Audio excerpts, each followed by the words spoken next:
Semangat pagi Bapak, Ibu, dan rekan-rekan sekalian. Terima kasih atas kesempatan yang diberikan. Saya Ida Bagus Gede Brihaspati Netiraja, mahasiswa PJJ Manajemen Universitas Siber Asia.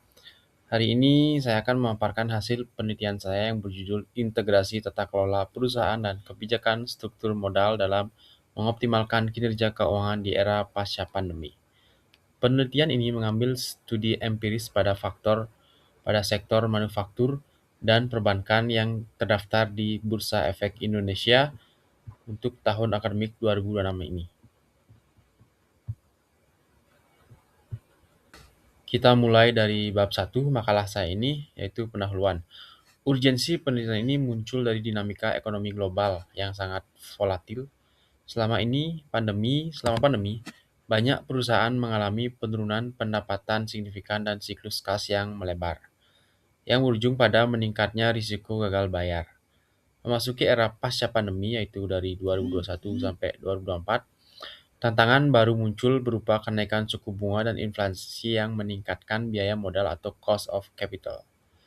Disinilah peran Good Corporate Governance atau GCG menjadi krusial sebagai mekanisme untuk memitigasi risiko agensi dan memulihkan kepercayaan investor. Struktur modal dan bagaimana perusahaan memilih antara pendanaan utang versus ekuitas akan menentukan fleksibilitas dan keberlanjutan nilai perusahaan tersebut dalam jangka panjang. Fokus kita adalah melihat bagaimana integrasi kedua aspek ini memperkuat resiliensi perusahaan. Berdasarkan fenomena tersebut, terdapat 3 rumusan masalah utama dalam investigasi ini. Pertama, bagaimana pengaruh debt to equity ratio atau DER terhadap kinerja keuangan seperti ROA dan ROE di era pasca pandemi. Kedua, apakah GCG mampu memoderasi atau memperkuat hubungan antara struktur modal tersebut dengan kinerja keuangan? Dan ketiga, apakah terdapat perbedaan pengaruh yang signifikan antara sektor manufaktur yang padat aset dengan sektor perbankan yang memiliki karakteristik keuangan berbeda? Masuk ke bab 2 mengenai landasan teori, kerangka dasar yang digunakan adalah agensi teori. Teori ini menjelaskan hubungan kontraktual antara prinsipal atau pemegang saham dan agen atau manajemen. Masalah agensi timbul ketika manajemen bertindak demi keuntungan pribadi akibat asimetri informasi. Disinilah GCG berperan sebagai sistem monitoring untuk menjelaskan tujuan kedua pihak dan mengurangi biaya agensi tersebut, sehingga output yang dihasilkan adalah kinerja perusahaan yang optimal. Terkait struktur modal, makalah ini membandingkan dua teori besar, yaitu pecking order theory dan trade-off theory. Pecking order theory menjelaskan bahwa perusahaan lebih suka menggunakan laba ditahan terlebih dahulu karena sensitif terhadap asimetri informasi. Sementara trade-off theory melihat adanya upaya menyeimbangkan manfaat pajak dari utang dengan biaya kebangkrutan untuk mencapai titik leverage yang optimal. Dalam kondisi pasca pandemi, perusahaan cenderung menahan kas, seperti perilaku packing order, untuk menjaga likuiditas di tengah ketidakpastian. Implementasi GCG dalam penelitian ini merujuk pada prinsip TAREF dari Komite Nasional Kebijakan Governance atau KNKG. Prinsip tersebut meliputi transparansi atau keterbukaan informasi, accountability atau kejelasan fungsi, responsibility atau kepatuhan regulasi, independensi, bebas benturan kepentingan, dan fairness, keadilan bagi seluruh stakeholder. Untuk menjawab rumusan masalah secara ilmiah, bab 3 menjelaskan metodologi yang digunakan. Penelitian ini menggunakan pendekatan kuantitatif asosiatif dengan data panel sekunder dari laporan keuangan audit periode 2021 sampai dengan 2024 di BEI. Kami menggunakan purposive sampling pada sektor manufaktur dan perbankan dengan kriteria tertentu, seperti laba positif dan data lengkap. Teknik analisis yang digunakan adalah regresi linear berganda, serta path analysis untuk menguji variabel moderasi. Mengapa GCG diposisikan sebagai variabel moderasi?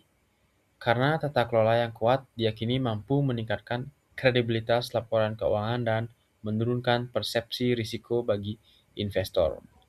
Hal ini secara otomatis menekan cost of capital dan memperkuat respon positif pasar terhadap setiap keputusan pendanaan perusahaan, bahkan ketika perusahaan memiliki utang yang tinggi, high leverage. Mari kita lihat temuan empiris pada slide 9, yaitu grafik sebaran data menunjukkan hubungan antara DER dan ROA. Selama kenaikan BI rate tahun 2022 sampai dengan 2023, terlihat jelas adanya korelasi negatif yang semakin curam, terutama ketika level DER sudah melewati setengah kali. Perusahaan dengan leverage tinggi mengalami kenaikan profitabilitas yang sangat dalam karena beban bunga yang meningkat signifikan. Namun, ada beberapa perbedaan sektoral, yaitu dari sektor perbankan cenderung lebih resilient karena kemampuannya menyesuaikan margin bunga dibandingkan sektor manufaktur yang sangat sensitif terhadap biaya utang. Sebagai variabel kontrol, ukuran perusahaan atau size juga memainkan peran ganda. Di satu sisi, perusahaan besar memiliki akses pendanaan yang lebih luas dan efisiensi biaya modal berkat skala ekonomi.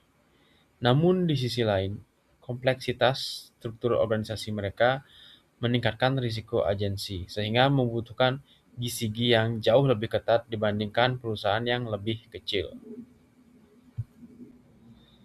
Bab 4 merangkum temuan penelitian ini. Pertama, GCG terbukti berpengaruh positif signifikan terhadap ROA dan ROE, karena transparansinya memperkuat kepercayaan pasar. Kedua, ditemukan hubungan non-linier atau pola U terbalik pada struktur modal, di mana utang hanya bermanfaat hingga titik optimal tertentu. Selebihnya justru akan menghancurkan profitabilitas. Terakhir, arus kas operasi menjadi kunci ketahanan utama di era pasca pandemi untuk memitigasi tekanan bunga. Sebagai kesimpulan di bab 5, sinergi antara penerapan GCG yang ketat dan kebijakan struktur modal yang disiplin adalah kunci utama mengoptimalkan kinerja keuangan. Terdapat divergensi sektoral di mana manufaktur lebih sensitif terhadap beban leverage. Penelitian ini memvalidasi model baru mengenai adaptabilitas strategi pendanaan bagi emiten di BEI. Terakhir, saya merekomendasikan beberapa poin bagi manajemen perusahaan. Pertama, lakukan restrukturisasi utang jangka pendek ke instrumen jangka panjang untuk mengunci biaya utang yang lebih terprediksi. Kedua, perkuat peran komisaris independen dan komite audit dalam memitigasi konflik kepentingan. Dan ketiga, tegakkan disiplin penganggaran modal dengan rutin melakukan stress testing terhadap arus kas operasional untuk memastikan ketahanan likuiditas. Demikian pemaparan saya atas makalah yang saya buat. Terima kasih.